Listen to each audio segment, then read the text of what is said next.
Bom dia, bom dia, bom dia, bom dia. Salve, salve. Estamos aqui novamente, mais uma live do Reprogramando Hábitos. Bom dia. Sejam muito bem-vindos, viu? A live de número 73. Isso mesmo. A live de número 73. Sejam bem-vindos. Bom dia, Thalita, querida. Seja muito bem-vinda. Bom despertar, viu?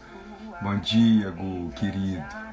Que alegria poder ter estado com você agora, com a Juliana, minutos atrás. Que bom. Como me fez bem, viu?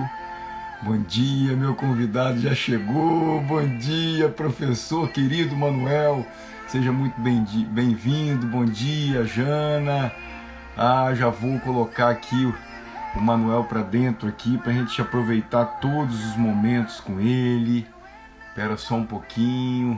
Bom dia, Fê, Maria Helena, queridas. Sejam muito bem-vindas. Vamos aqui. Deixa eu colocar aqui. Manuel, querido, tô te convidando aí para entrar. Basta você aceitar. Eu te mandei aí um. Opa, já está conectando, já está conectando. Muito bem. Sejam muito bem-vindos, sejam muito bem-vindos.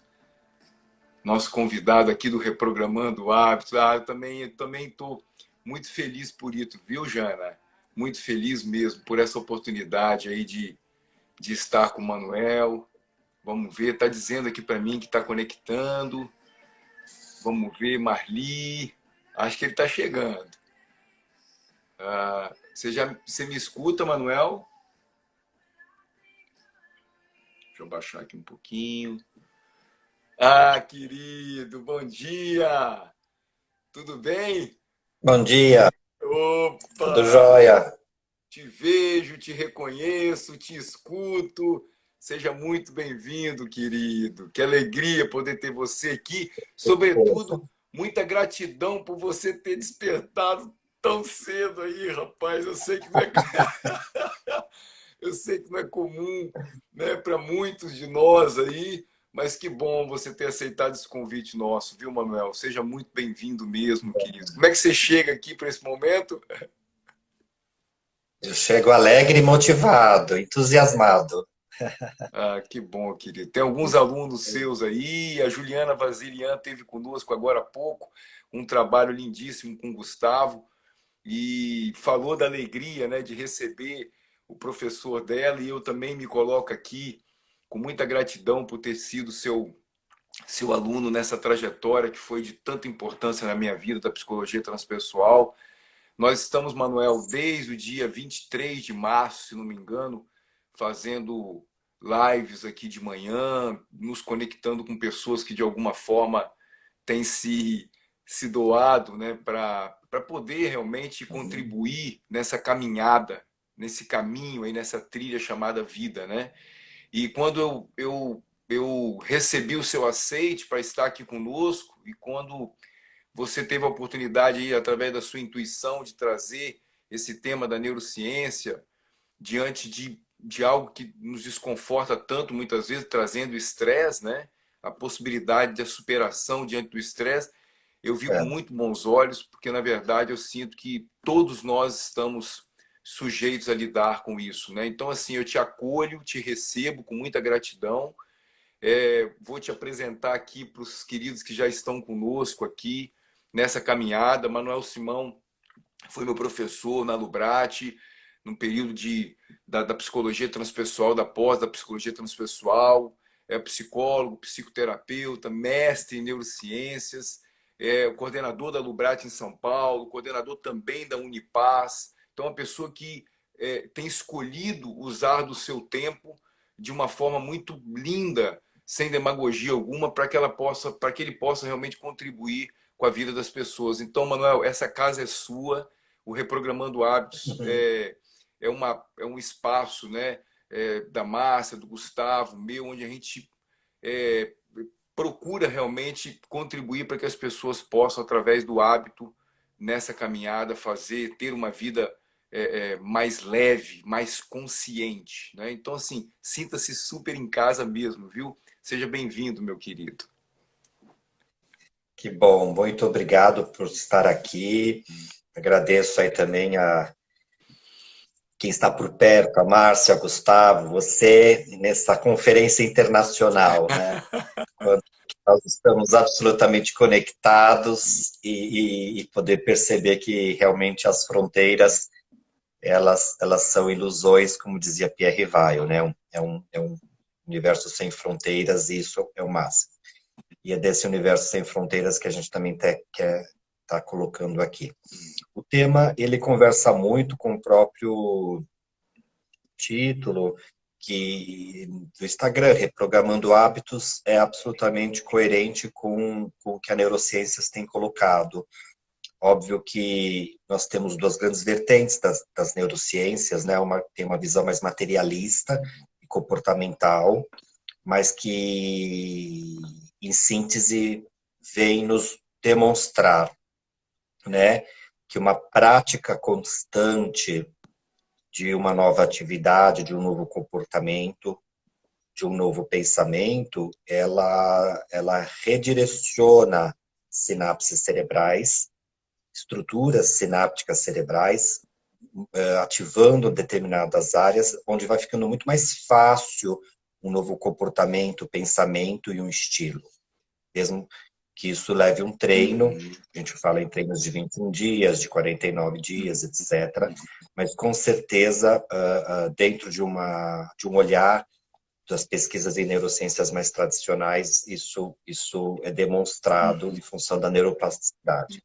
Aqui eu quero estar falando com você sobre neuroplasticidade, neurônio espelho, sobre felicidade, compaixão, quero estar falando sobre o ato da vontade, sobre mentes saudáveis, enfim, é disso que a gente quer estar aqui navegando e convidando as pessoas e demonstrando como que essa importância de aliar o conhecimento, às vezes, de uma ciência que às vezes é mais dura, um pouco mais, mas que é necessária porque a humanidade ela tem muitos níveis de consciência. Então, óbvio que a gente navega muito em amigos e grupos, né, em que tudo é mais transpessoal e tudo é mais assim, mas a humanidade não frequenta esses mesmos níveis de consciência, né, como diria Ken Wilber, né. Então, a gente também precisa de demonstrar, às vezes, ali preto no branco, para quem precisa olhar como acontece essas mudanças em termos cerebrais, porque a gente tem muito hábito de saber que isso já acontece via intuição, né? A gente acredita e pronto. Meu querido, eu queria apresentar, então, o que é a neurociências, né? Ela é um conjunto de profissionais de várias áreas, disciplinas, que estudam o cérebro no seu sistema nervoso central e afins, compreendendo como ele funciona, como ele adoece, como ele está relacionado com as nossas atividades como pensar, sentir, ter memórias, nossa atenção, nosso planejamento, nossa intuição, nossa capacidade de escutar. E ela vai se diferenciando em pesquisas absolutamente interessantes, né? Desde que é uma paixão, que estruturas estão relacionadas quando você se apaixona? Quando você se apaixona por alguém? Que estruturas estão relacionadas quando você tem um ato de uma oração? Até pesquisas com relação a orgasmo já fizeram. Pesquisas com relação ao que acontece quando você mantém e sustenta uma atenção. Por exemplo, as pesquisas ligadas à atenção plena e meditação. Então, o resumo é mais ou menos assim. De um ponto de vista, né, nosso cérebro, ele seria esse carro, essa máquina, que ela é responsável por estar produzindo o que a gente está fazendo aqui. Sustentar a atenção, decodificar o que a gente está conversando, a linguagem, transformar isso em símbolo. Então, de um ponto de vista, isso acontece em função dessas estruturas cerebrais, córtex frontal, estruturas profundas, que te fazem estar atento, sustentando a atenção, decodificando essa informação e integrando-a, produzindo, então, uma compreensão, um sentido e significado. Só que o bom da história é que você pode melhorar esse carro. Eu até estava pensando agora de manhã, como se eu tivesse um carro 1.4, talvez 1.1, às vezes. Aqui no Brasil tem 1.1 também. Mas pudesse transformá-lo um pouquinho mais perto de uma Ferrari, ou de um Civic novo, assim. Transformar, potencializar a velocidade. E isso a partir de exercícios comportamentais, de exercícios específicos, né? Então, Engraçado, Manuel, sem falar em... me perdoe te cortar um minuto. É interessante que quando você trouxe esse olhar da neurociência, que você fala não só do pensar, mas do sentir, da emoção, da intuição, eu automaticamente aqui conectei isso ao eixo experiencial, ou seja, a questão do reis, razão, emoção, intuição e sensação, e aí você traz essa questão do exercício, né? Ou seja, como é possível nós conectarmos isso de tal forma que vai envolver não só o racional, mas vai envolver todas as funções psíquicas, né? Sim, sim, com certeza. A experiência, ela é fundamental para ir redirecionando essa saúde, né? Essa saúde psicológica. Então, esse eixo experiencial, que é o treinamento, ele conduz a esse chamado eixo evolutivo, que é o desenvolvimento. Gosto muito da Rebeca quando ela coloca treinamento e desenvolvimento. Né? Esse eixo experiencial e evolutivo é o desenvolvimento do ser integral. E nas linhas comportamentais cognitivas é assim que se fala também. Né? Então, você pode melhorar a tua capacidade de atenção, você pode melhorar a sua capacidade de se sentir feliz, né? Hoje eu acordei e aí o observador interno, a primeira dica a todos nós, assim, nós temos esse observador interno, que é o que o Pierre Weil nos colocava e os autores, né, assim, eu poder observar a mim mesmo. Então, nós temos pensamentos automáticos, como é chamado na terapia cognitiva, assim, é como se nossa mente tivesse meio por hábito e meio disparados neurologicamente pensamentos e sentimentos automáticos. Então, em terapia cognitiva, a gente faz listas de observar esses pensamentos automáticos e treina esse observador interno para questionar, para modificar esses pensamentos que eles são disparados automaticamente. E eles são vias, programas que tivemos ao longo da vida, experiências que ao longo da vida, e eles precisam ser modificados. Então, conversa absolutamente muito com a temática proposta aqui. Só que a grande saída, querido, é a vontade, a tomada de consciência. Essa manhã, eu percebi meu pensamento automático, acordei e falei, nossa, tão cedo. E imediatamente eu gerei uma vontade intencional. Que lindo uma manhã tão cedo e tão bonita. Então, Manuel, nós temos duas mentes. Olha, temos um aspecto mental, egóico, que gera pensamentos automáticos, às vezes destrutivos, às vezes crítico, às vezes que nos coloca para baixo, e aí já chego daqui a pouco ao estresse. Mas temos a grande dádiva de ter um questionador interno, de termos um observador que tem que ser estimulado e fortalecido, porque é disso que vai gerando, então, uma nova circuitaria. O que eu quero dizer com isso, sem chegar, por enquanto, a doenças? O cérebro consegue disparar memórias, no caso do estresse pós-traumático, consegue disparar pensamentos, chiclete. No caso, todos vocês que já tiveram as músicas que não saem da cabeça, vocês estão andando na rua e a música fica, tá, tá, tá, tá. Aí vocês viram a esquina e a música continua, tá, tá, tá. Então, é o teu cérebro que está ativado naquela área da lembrança, da memória e da audição, que fica produzindo a música o tempo todo.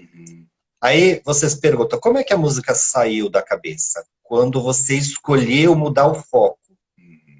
Quando você substituiu por uma nova música. Mas tem um segredo, que é o afeto. Quando outra coisa afetiva, que tem um afeto, que tenha o afeto que eu digo é que tenha um sentimento. Sim, uma emoção ali. Fez um redirecionamento, uma emoção. Lembra que a emoção, né? É o elemento que nos coloca em ação, né? Emoção. Então, um bom exemplo é esse, dessa música, da música Chiclete, que não sai da cabeça. Então, ali há um disparo cerebral ligado à memória, ligado à música, que muitas vezes, isso que é importante, nem tinha um afeto importante para que você ficasse ali repetindo. Também a má notícia é que somos e temos estruturas que nos colocam vulneráveis à informação. E vulneráveis no sentido até inconscientes. E aí, notícias, uma boa fala de uma boa liderança, ou um sistema familiar que nos coloca, então, inconscientes diante de algo. Então, a metáfora da música Chiclete é para falar um pouco da nossa vulnerabilidade. E aí passamos a funcionar mental e cerebral nesse sentido. Que então, o Pierre Weil nos coloca como automatismo, né? Nós começamos a se tornar seres autômatos. Mas precisamos nos libertar disso. Aí falamos então sobre a mudança e a superação para isso. Então, a neurociências, ela estuda tudo isso, sobre o efeito da hipnose, efeito desses hábitos que nos colocam. Então, o que eu quero contar para vocês, né? O cérebro, ele começa a ser mais estudado a partir da década de 90, quando é chamado aí nos Estados Unidos sobre a década do cérebro. Então, entender porque até então, década de 60, 50, não se sabia muito como que, anatomicamente, ao ver aquele cérebro, o que acontecia ali. Porque é diferente de um coração que você corta e você vê as válvulas entrando e saindo, e você tem uma função. O cérebro, quando você via anatomicamente, era uma massa que não se entendia como que aquela estrutura, até a década de 50, estava muito relacionada com tudo que ela produzia. E aí decidiu-se, na década de 90, chamar a década do cérebro, a partir do Bill Clinton, para entender como que essa estrutura, esse córtex funcionava e estava relacionado com tudo que a gente está fazendo aqui. Né? E daí surgiram coisas importantes. Por exemplo, um conhecer melhor sobre os chamados neurônios espelhos. Que é quando vê teu rostinho rindo, assim, lindo, sorrindo, e me produz uma vontade também de sorrir e de querer ficar contente. Isso tem a ver com o bebê. Então, o bebê, ele reproduz parte do que está vendo. O papai e a mamãe estão fazendo um sorriso, está cantando algo, está demonstrando uma afeição agradável, e o bebê, ele responde com um sorriso involuntário. Que lindo isso. De início e aprendizado. Isso tem a ver com os chamados neurônios espelhos. Eles espelham e teve uma função absolutamente evolutiva. E óbvio que depois eu vou chegar mais à questão da psicologia profunda, mas por enquanto a gente passeia mais nessa questão neurocientífica evolucionária, né? Nosso papel evolutivo, nossa questão evolutiva desenvolveu algo importante que é chamado neurônios espelhos. Aí como eu convido a todos a pensar? quando vem uma cena que te leva a um sorriso. Aham. Uma cena que te leva a um sorriso. Aham. Um pôr do sol. Às vezes a gente fica assim, minutos e minutos vendo cenas de cachorrinho brincando, fazendo pega-pega de cachorrinho, Aham. cenas dos quantos na pandemia a gente viu os animais entrando e fazendo patinhos, seguindo patinhos. Aham. Isso tem a ver também Aham. com isso. Como você mesmo disse hoje no seu despertar, que talvez o primeiro pensamento, né, tenha vindo tão cedo. E aí logo você, em razão do observador, traz tão cedo com um dia, com um despertar, com um sol tão lindo. E isso dispara a emoção que te tira da inércia, né? Do tipo, né? Me traz um olhar diferenciado, esboça um sorriso, e aí começa a contagiar, né, Manuel? E aí, como a Juliana coloca aqui, por isso que rir é contagioso. Aham. Então, a gente sempre coloca nas aulas aqueles videozinhos de metrô, Aham. em que tem um ator ou alguém que começa a rir em gargalhada. Aham. E aí, na sequência, no metrô, todos começam a rir Aham. involuntariamente. E por isso que é involuntário. O sistema, em função do cérebro, começa a produzir a risada. Assim como um filme onde tem uma emoção muito forte, inclusive te produzindo o choro. É reativo isso, teve uma função evolutiva. Então, o produzir hábitos saudáveis, uma música saudável, elementos belos, te conduz, te facilita a uma mudança humoral na sua sensação, nos seus pensamentos, na sua emoção, né? Então, isso tem já demonstrações na neurociências importantes. E então isso tem a ver com a questão dos neurônios espelhos, por isso que a gente vai indicar, primeiro num olhar, num tratamento, num primeiro momento, quando a gente está fazendo anamnese e conhecimento, como que é esse ambiente? Será que é um ambiente mais soturno? A pessoa fica só dentro do quarto? Quais os tipos de pensamentos viciados e condicionados que a pessoa tem?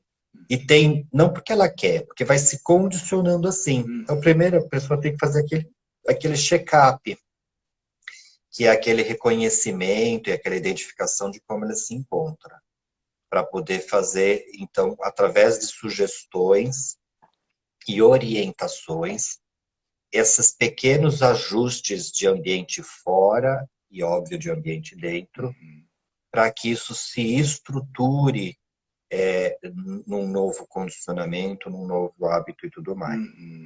Por quê? Porque há um segundo elemento que eu queria contar aqui, que é a neuroplasticidade, né? A neuroplasticidade vai nos contar, né, sobre essas estruturas que elas são treinadas e se modificam com o hábito. Uau. Elas se modificam com um novo condicionamento e treino. Só que aí é que a gente lembra, se o meu carro consegue ficar melhor, se meu cérebro consegue ficar melhor, funcionando melhor, tudo flui de forma mais rápida depois, sem esforço, né? Tudo flui depois sem esforço. Então, começa assim. Pesquisas que fizeram muito interessantes com treino em imaginação, querido. Colocaram um grupo para treinar, tocar piano, uma melodia muito simples, com a mão direita.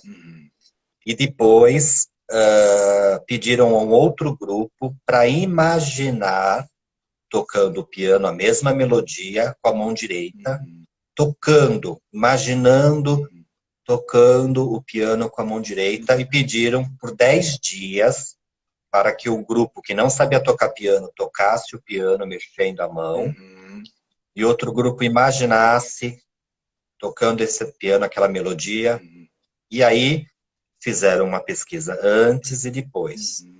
O que aconteceu de importante para nós terapeutas?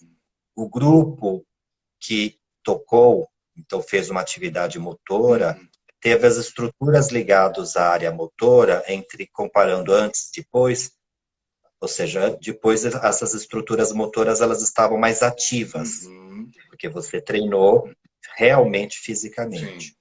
Mas o grupo que imaginou tocando teve as estruturas ligadas à área motora da mão direita também mais ativas, mostrando que a imaginação ela leva a uma maior ativação das mesmas estruturas como se você estivesse fazendo. Mostrando que o que você pensa, e óbvio, traduzindo para nós, que você imagina constantemente, vai se fixando e te facilitando uma mudança. E aí é onde a gente quer chegar para o nosso caso, depois de eu falar de estresse, é sobre mentes mais saudáveis, pessoas mais saudáveis, desenvolvendo de forma mais veloz os chamados valores que tanto a gente propicia, né? Então, o que a neurociências nos traz, há uma área da neurociências mais ateu, que entende que a biologia conduz tudo, e que, ok, ao final da vida física, tudo fim e tal. Mas mesmo dentro disso, tem muitos neurocientistas que estão muito aficionados em uma sociedade mais saudável. E aí tem um conterrâneo meu, Antônio Damasio, muito interessado em produzir uma educação de qualidade, e um outro, talvez nem tão, de uma visão tão materialista, o Richard Davidson, que cria aí nos Estados Unidos um centro de investigação de mentes saudáveis. O que eles pegavam? Eles tinham muitas experiências com soldados de guerra, mas esse grupo vai às escolas, entendendo que é uma neuroplasticidade e que depois fica mais veloz esse carro, essa nossa caixa aqui, mais apto. Vamos ajudar a criar mais velozmente empatia, compaixão, solidariedade e ou bom humor, Ou esperança. aí já levar uma proposta consciente desse treino, né, Manuel? Isso. Então, sabendo que há um neurônio espelho, nós, de certa forma, nos comportamos como um espelho do que vemos. Então, mais ou menos é o efeito de massa. O efeito de massa, sim. Eu não estou pensando, exemplo horroroso, mas tudo bem. Eu não estou pensando em saquear. Mas diante de uma crise, 5 começam em direção a uma loja, e isso é muito inconsciente, instintivo. Eu vou em direção à loja que já está quebrada e pego o rádio e saio correndo. Depois que eu caio em mim, eu falo, precisava ter pegado o rádio, feito o que fez? Não. Isso tem a ver com a história do neurônio espelho. É instintivo e inconsciente. É automatizado. Então, que é a explicação para, por exemplo, jogos de futebol, quando começa uma violência mais em massa. O caso do que eu falei agora. Coisas desagradáveis que a gente vê. Pancadaria e tudo mais. Então, porém, isso se envolve com contexto, se envolve com formação educativa e tudo mais. Então, o positivo ou saudável acontece e se fixa, né? Que é, então, que eles propõem através de práticas de meditação e atenção plena, que é o que eu vou propor ao final um pouquinho, trabalhos com meditação, trabalhos com imagens internas, né? Que nos colocam numa emoção positiva. Então, você, a Júlia, Ana abriu aqui falando da manhã linda, segunda sua linda, e aí a gente olha, realmente aqui em São Paulo está um sol maravilhoso, um dia azul de nosso inverno de 25 graus. Então, se propõe o que esses autores que nos deixam muito gratos assim, a propiciar uma sociedade mais saudável a partir de cérebros mais saudáveis. Eu fico contente, de certa forma, que mesmo que há uma visão mais biológica e materialista, a intenção por detrás é uma sociedade mais saudável Sim. do ponto de vista psíquico, do ponto de vista cerebral, ancorado no que nós, entre as pessoas, vamos dizer, em valores mais perenes, em valores mais saudáveis. Então, ao final, esses neurocientistas eles estão indo a programas, levando essa discussão e treino, né, de que nós podemos ter grupos mais saudáveis, pessoas mais saudáveis. E aí vou agora para o contrário, querido, que é a questão do estresse. Se temos essa questão vulnerável, né, a gente acaba realmente vendo que temos o ser biológico, ele tem essa vulnerabilidade psicológica, nós ficamos muito mais inconscientes e autômatos a sofrer. Suscetíveis a isso. Porque o ego se identifica com algo que ele estava idealizando. A idealização, ela é a mãe da expectativa e aí não cumprida do sofrimento, Isso, do aumenta a estresse. frustração. Maior a expectativa, maior a possibilidade de frustração, né? Isso, porque quanto mais apegado, e aí as teorias budistas vão nos trazer de forma bela, né, o apego como uma das razões, né, do não fluxo de cada aqui e agora. E o apego é fruto dessa idealização que, ora frustrada, te deixa insatisfeito e, ora realizada, te deixa ilusoriamente feliz, assim, naquele momento, né? Mas nós vamos nesse cotidiano, e aí eu vou falar mais dos nossos grupos de tratamento e de pesquisas mais em grande massa, né? Temos o que nós vemos nas estatísticas, até ia procurar essa noite de ontem, estatística e estresse, mas nem preciso, né?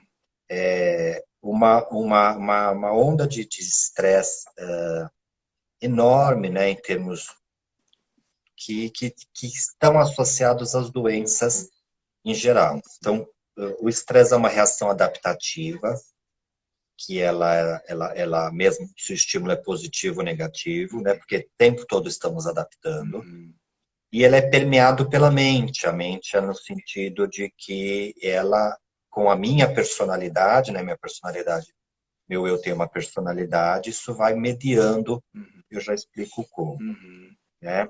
E o estresse nos coloca biologicamente numa condição mais vulnerável. Por exemplo, o sangue tende a ficar mais ácido do que tão alcalino, por causa das respostas de estresse, que é o aumento de pelo menos um hormônio importante, que é o cortisol. O estresse crônico ele está relacionado com o maior índice de infarto, com o maior índice de doenças como as úlceras pépticas, a gastrite. Ele nos coloca, tendo um pouco mais de cortisol ativado, numa condição inflamatória maior, vulnerável à inflamação. Então, ele vai aumentar as doenças inflamatórias, como dores, e todas as consequências de aumentar a vulnerabilidade às inflamações. Com maior acidez do sangue, você vai ter um aumento de rigidez das veias e artérias, você vai ter uma menor fluidez do sangue, então te colocando numa condição mais vulnerável a acidentes vasculares cerebrais. Eu não estou falando de estresse de um dia, estou falando de estresse de meses, né? Que vai te colocando envenenado, você vai se envenenando mensalmente. E aí isso tem a ver com estilo de vida, e isso tem a ver com essa inconsciência desse estilo de vida, né? Então, por isso que se fala em estilo de vida e condições de vulnerabilidade. Então, E aí não estou falando só desse cenário que a gente está vivendo hoje, não é disso Sim, só. sim. Esse cenário que a gente está vivendo hoje é o cenário do ano passado, que foi desemprego, o Perfeito. cenário do outro ano, que foi condição política, é o cenário do outro ano, que foi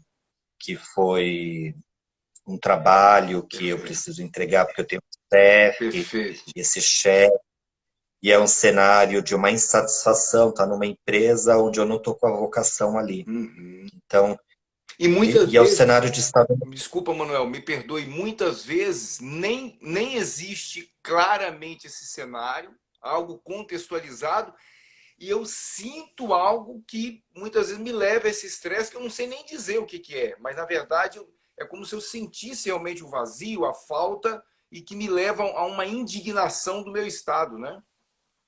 Isso. Desde algo mais objetivo, assim, você pergunta, a pessoa responde, é meu chefe. Desde algo mais inconsciente, eu nem sabia que eu não gostava do meu trabalho, do meu relacionamento. Uhum. E aí a nós terapeutas algo mais profundo, cenas inconscientes, vivenciadas de infância, e aí no nível mais transpessoal, e, e vivências de uma falta de sentido de existência. Uhum. E aí, nível mais ainda profundo, Uhum. que me coloca numa vulnerabilidade a um estresse e a uma insatisfação. Porque existir é existir, mas existir não é simples, nem fácil, já diziam os poetas. Uhum. Existir não é simples, né? E plenamente existir, Requer muito né? treino, né, Manuel? É, então, às vezes, nem vou entrar muito nessa conversa, mas quando a gente pensa entre não só existir, mas se autorresponsabilizar com o que eu faço com o meu existir, né? Uhum. Então, isso tudo pode ser fonte de estresse, e aí o Uhum. biológico, ele é vítima de todo esse psicológico transpessoal que eu vivencio, né? Assim, Uhum. vai passar tudo por aqui, Uhum. né? E a gente está falando e refletindo como eu posso existir e envelhecer, né? Porque cotidiano tem a ver com envelhecer, né? Nesse em direção, mas retardar esse envelhecimento da melhor forma.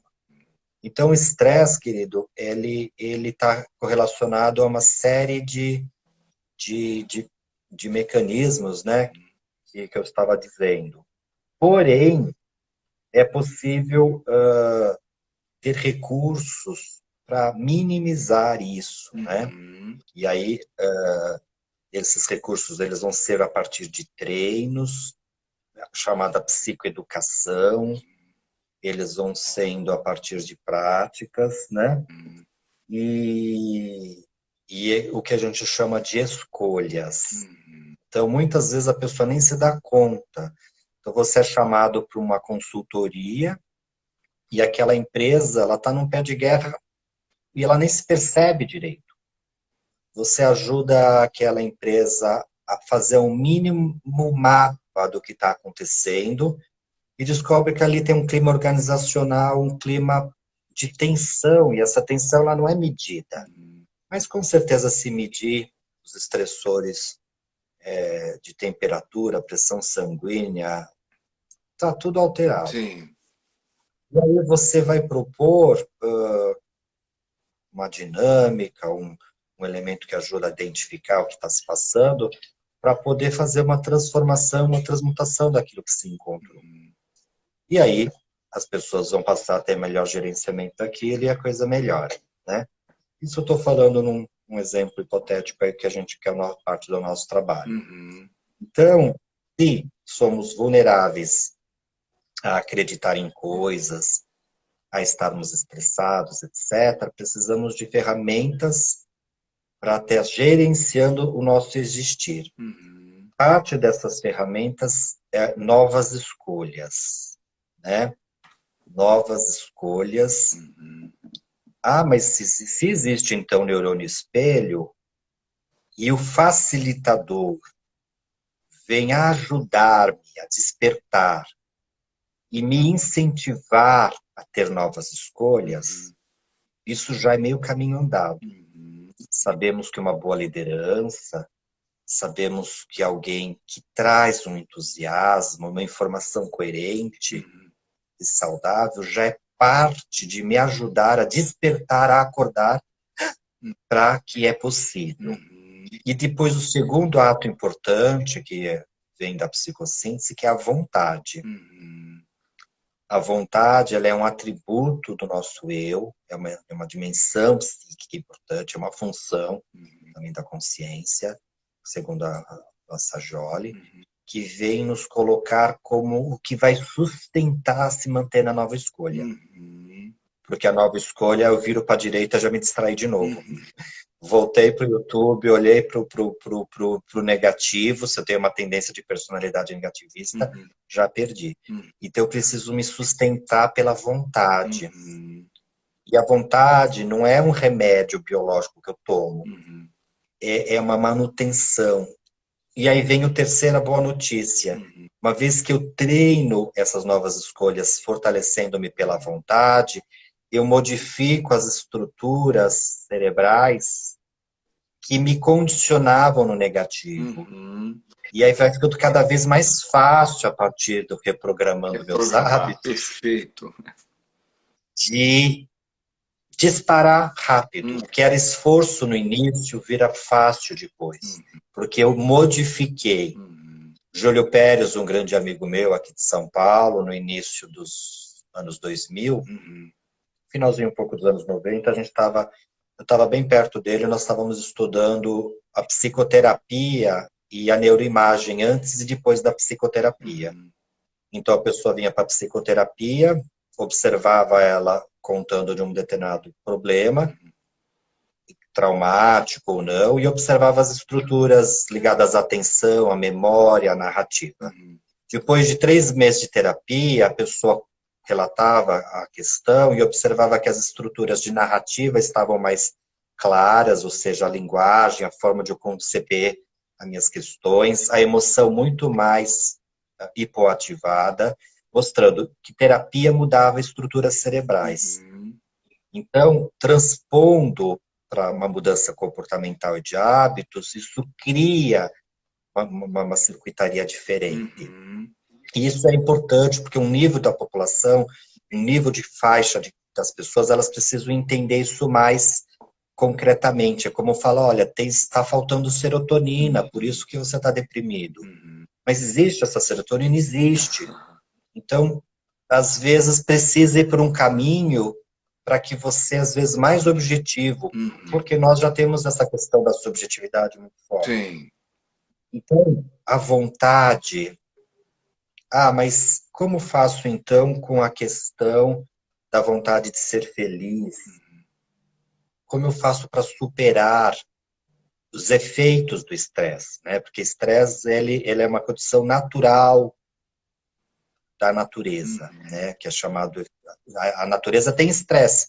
Você leva uma árvore e se transplanta uma árvore, a árvore entra em estresse. Uhum. Se esse estresse não chegar à exaustão, que são as 3 fases, né? Resistência e exaustão, se não chegar à exaustão, ela consegue sobreviver. Então, o estresse é um conceito da natureza. Então, Uhum. como eu faço para superar esse estresse? Então, através de vários recursos. Então, o primeiro, aí trazendo para o nosso campo biológico, é respirar, Uau. que é o que eu peço a quem está com a gente aqui, né? A gente estava prestando atenção. Então, é permitir que esses pulmões solte e oxigenar. Abra a casa e deixa, se não tiver na Sibéria, né, o ar entrar um pouquinho. Né? A famosa metáfora. Deixa um pouco esse ambiente respirar. Pegar um ar. Boceje, respire, ventile, circule. Abra seus armários. Né? Mude um pouco as roupas de lugar. Deixe o sol entrar. Respire. Essa casa, né, precisa respirar para não pirar. como diz o Valdemar, Isso. né? Respirar para não pirar. Uhum. Então, respirar, ai, meu, que bobagem, tão simples. Não é simples. Todas as terapias corporais, os renascimentos trabalham com respiração. O bebê, né, quando termina de soluçar, ele respira. Então, respirar não é muito importante, de vez em quando. Em terapia, cada vez que a gente percebe que o cliente chega a um momento importante, a gente fala, agora inspira profundamente.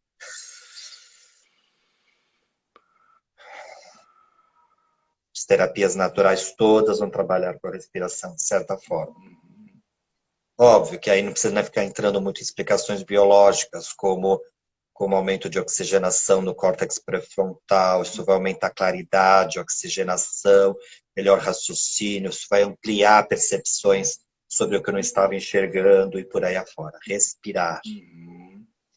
Depois do segundo antídoto, relaxar.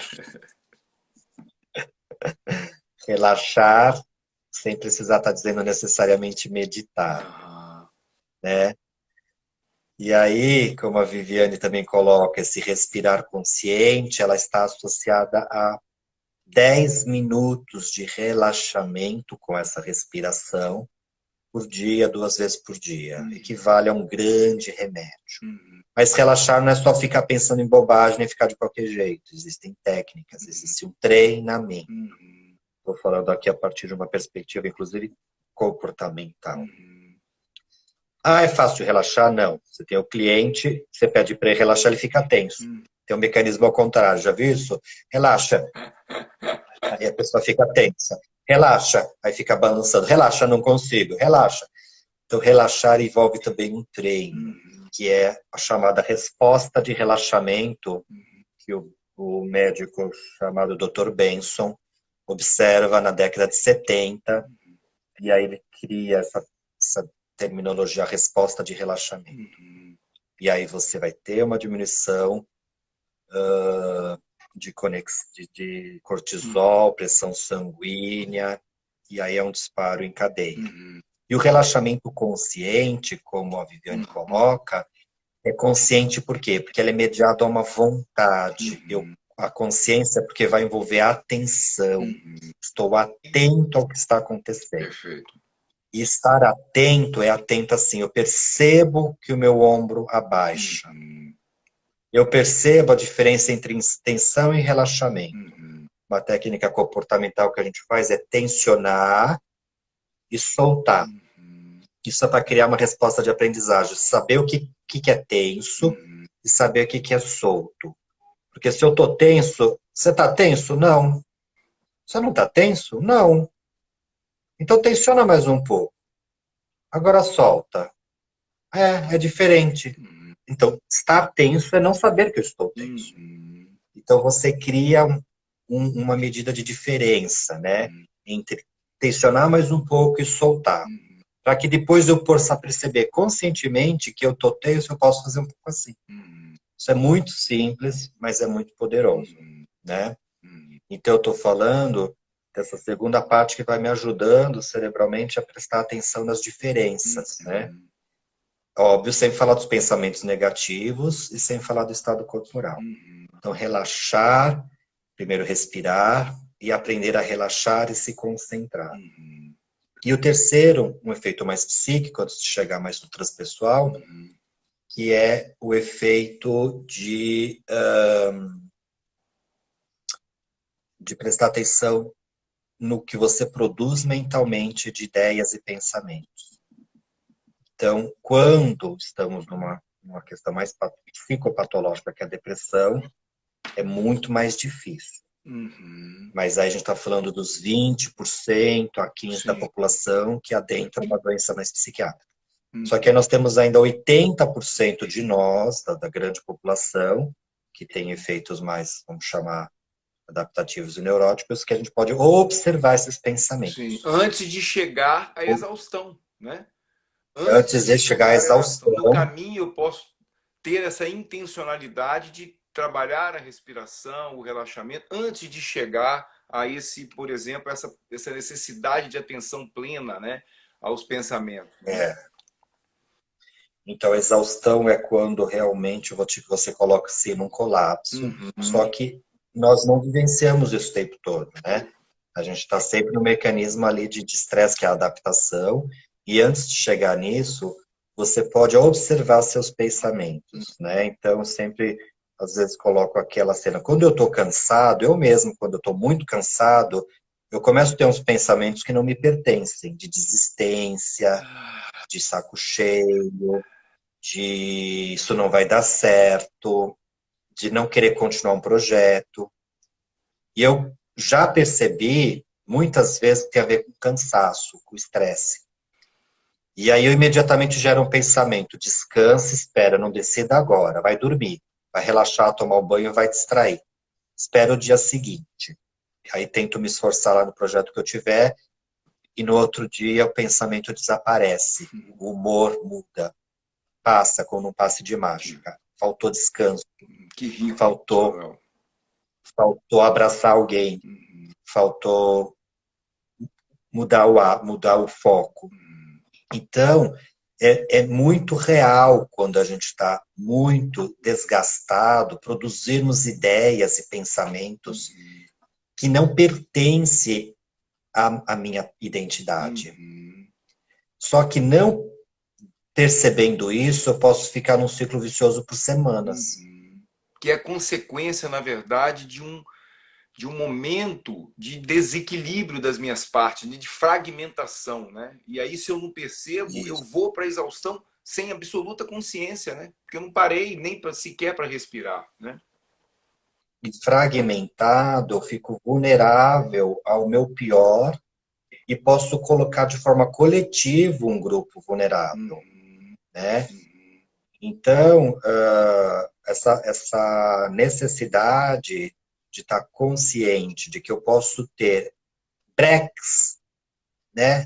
Eu posso brecar essa sequência que me deixa vulnerável, é importante, né? Onde, então, entraria o terceiro e último elemento que estamos caminhando aqui, que é o elemento da transcendência, que é o elemento da fé, que é o elemento da perseverança. E aí a escolha de sentido é pessoal. Se é via religiosa, se é via literatura e poesia, se é via praticar o bem. Essa última via, que é a via do sentido, do grande sentido e da transcendência, cada pessoa vai fazendo, seja estimulado por alguém ou seja estimulado por uma instituição. Essa é a terceira via que ajuda a lidarmos com essa superação dos desafios de cada um. Então a gente vai tendo esse tripé, o biológico, o psíquico, seja de que forma for, e o de sentido, as grandes vias de sentido que pode ser as religiões, tradições, ou as vivências de transcendência que a gente tem. Uau, que cada um vai se conectar com aquilo que faz mais sentido, tem mais significado para ele, né? Isso, e o sentido é a cola. E ele, o sentido é temporário, de tempos em tempos eu posso mudar. E quando eu estou mudando, gera uma certa crise, mas eu posso buscar novos sentidos que me diz respeito a cada instância da vida que eu estiver. Manuel, querido, nós temos 7 minutinhos antes da nossa live aí, assim, tá uma delícia, as pessoas estão participando aqui realmente, tem vários alunos seus aqui, é muito gostoso em relação a isso. Eu só queria te dar essa noção de tempo, porque se de repente você desejar que a gente possa experimentar um pouco desse treino aí, nós estamos aqui a cavalheiro, viu? Você comanda aí. Eu vou só pedir, quem estiver dirigindo, quem estiver tomando o seu cafezinho, pode fazer de olhos abertos. Quem estiver numa atividade que não dá para parar, faz de olhos abertos. Quem puder fechar os olhos e se centrar, sentado ou deitado se tiver, nesse instante, algo simples, mas poderosíssimos que o planeta, né, precisa, que é respirar. Então, nesse primeiro momento, leve a atenção plena a como está, medida de início de percepção, como eu me estou não fazendo nada por enquanto. Tenso, leve, tranquilo, né? Uma nota de 0 a 10, eu me sinto como? Eu me sinto nesse instante 0 é totalmente mal-estar, 10 é totalmente bem-estar. E aí, nesse instante, o primeiro movimento, respire com consciência, 3 vezes, buscando encher o máximo da sua capacidade de oxigênio, abrindo essa casa, as janelas internas e ventilando, e só faz isso mais uma vez, inspire,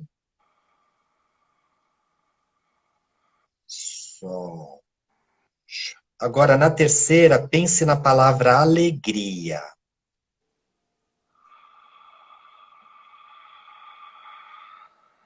Só. Na quarta, pense na palavra alegria e lembre-se do sentimento alegria junto com pensar, enquanto respira.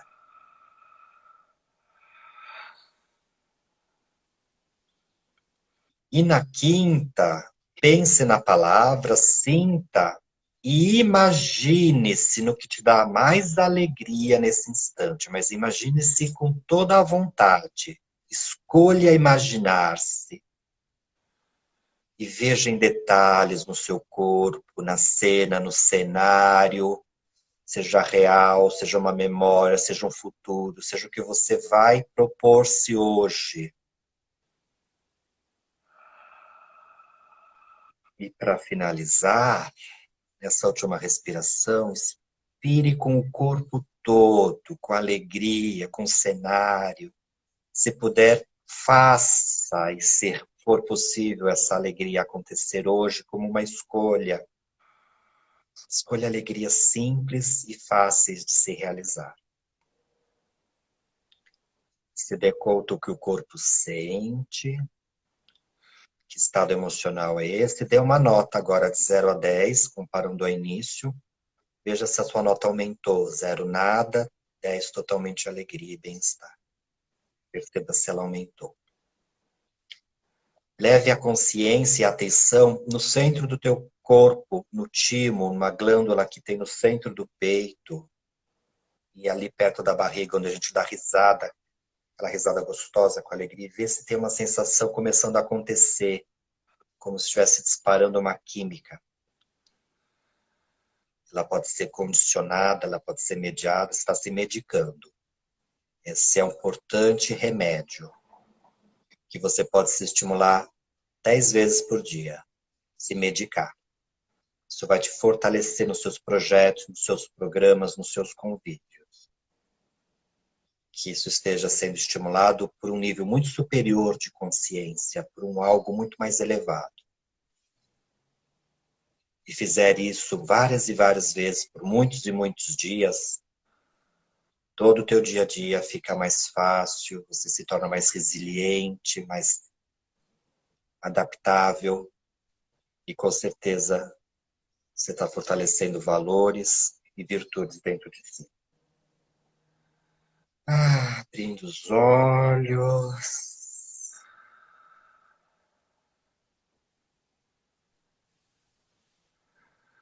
Fabrício, o que você está sentindo, Fabrício?